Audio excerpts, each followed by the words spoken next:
everybody, this is Big Stack Numismatics. It is Saturday, October 23rd, and I want to give a special welcome to all my fellow coin collectors out there. I got a fun U.S. early commemorative to share with you today. This is the York County, Maine commemorative from 1936. And I'm just going to give you a quick peek here before we talk about it.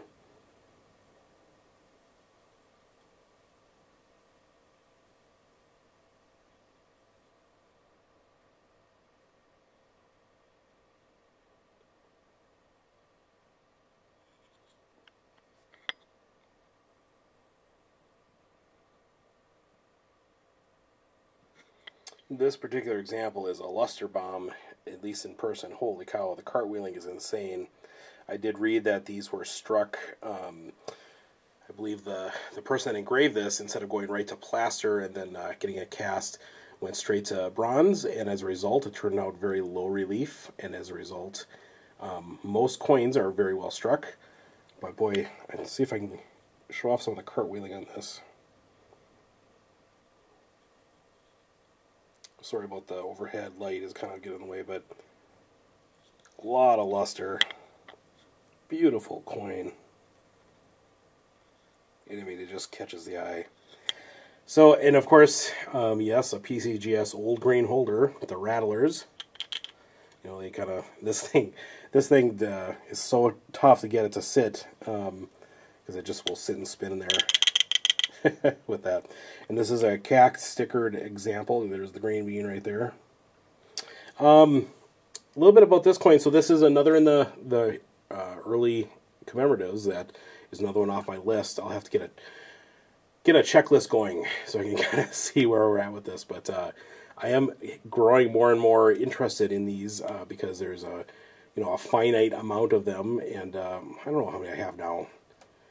6, 7, or 8 or something like that, but I really would love to have one of everything, which could prove to be challenging based on the availability and price of some of them are insane. But this was a relatively cheap version. I picked this up for right around $190, which I thought was pretty good with the MS66 and the CAC sticker as well. If we take a look here quick at the coin cert verification page on PCGS, you can see that this has a book value of $240, but you won't find it being sold for $240 anywhere, I would imagine. Most of these can be found for less than $200 from what I've seen, at least in the condition that I have. And of the ones that I was picking from, this was by far had the best eye appeal. I love this. The look of this coin is crazy.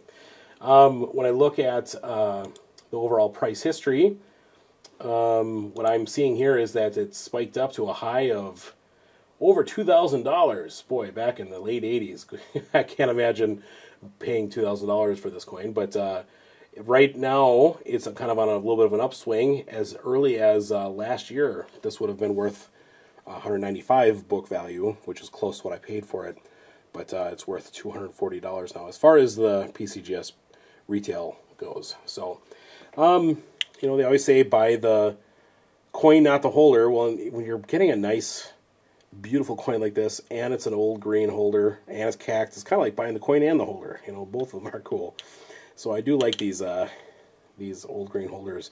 Their profile is so darn thin by comparison, So when you have like, if you're keeping these slabs in some sort of container, they don't sit in there nicely like the rest of them. But they're so cool. But all right, a little bit about this coin. So I did say it's 1936. There was a lot of commemorative coins being issued in the mid-30s. A lot of coin speculation going on, too. And so a lot of collectors, a lot of places were getting coins minted. And there was a lot of, what's the word? Ire? I don't even know if that's a good word for this. There's a lot of panning of the commemoratives that were coming out in the mid-30s because there was so many. They said, okay, well, like, for instance, this one right here. York County, Maine. It's like it's the 300th anniversary of the founding of York County in Maine. And so in other words, it's a very local kind of thing. When you had commemorative coins that had a national interest, the desire seemed to go up. But the desire for this was not as high. I think there was a total of 25,000 of these that were minted. and many of them going to residents in Maine, and you could mail in. I think the original asking price for this coin was $1.50 and $1.65 if you sent it in by with postage to get shipped to you from another state. And of course, a lot of coin speculators scooped a bunch up, then knowing that they'd be worth more later or whatever. But I feel like the authority that approved the minting of this coin held on to several thousand of them for the next 20 years and sold them in lots of 10. But what we see here on this coin, I can get it to focus in, that is the arms or shield of York County in Maine. And on, this is actually the obverse here. That's a fort, I believe, some kind of battlement, but 1636 established York County, Maine. But yeah, I like this one. It's nice to have such a high grade example, and you know, I'm trying to get these in the highest grade that I can, obviously. But boy, you know, when I'm spending like $190 on a coin like this, I like it because it's a beautiful example, and I feel like it's going to hold its value, you know, on down the road. Now, some of these coins, to find one in this example, or excuse me, in this this grade, you know, some of them that I'm going to have to get, if I were to buy them in like an MS66, you're going to pay $1,000, $2,000 for some of these.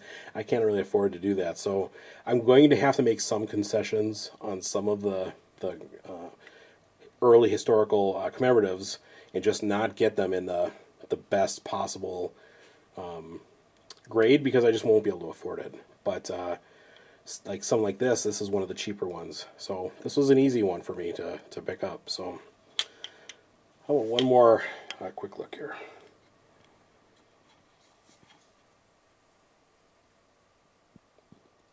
Nice color, a little bit of toning in there.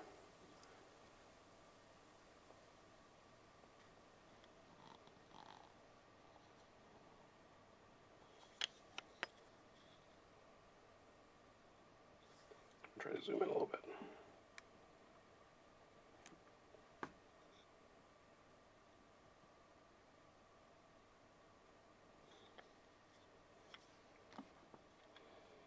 So there you have it. Beautiful example of York County, Maine's commemorative coin, MS66. All right, folks. Well, there it is. That's all I got for you today. What's coming up? Oh, got some news. This is kind of interesting. I just got billed for my orders from the U.S. Mint. So I made an order for, I believe, the CC Privy Philadelphia Morgans back in May. They finally billed it. Not yesterday, a couple days ago, and I think they shipped. And I was also billed for my, I think I made an order for a piece, the 21 piece dollars as well, 3 of each, if I remember correctly. And I didn't even get a confirmation email at the time, but going back later on the U.S. Mint's website, I did see, in fact, that there's an order placed, like, and of course it charged my card within this past week, so that's exciting. I didn't know that I was actually going to get those, but I'll believe it when I see them, I guess, when they're in my possession. So hopefully my next video will be at least showing what shows up this next week. Hopefully those Morgans with the CC Privy. But that's it for you for right now. Thanks for watching. This is Big Stack Numismatics. I sure appreciate it. If it wouldn't be too much trouble, I would love for you to give a thumbs up on this video and perhaps consider subscribing. I'm trying to get 1,000 subs as fast as I can, so that I would hopefully be able to monetize the channel. I would love to be able to do that. So thanks for your consideration. I hope you have a great rest of your weekend, and we'll see you next time. Have a good one.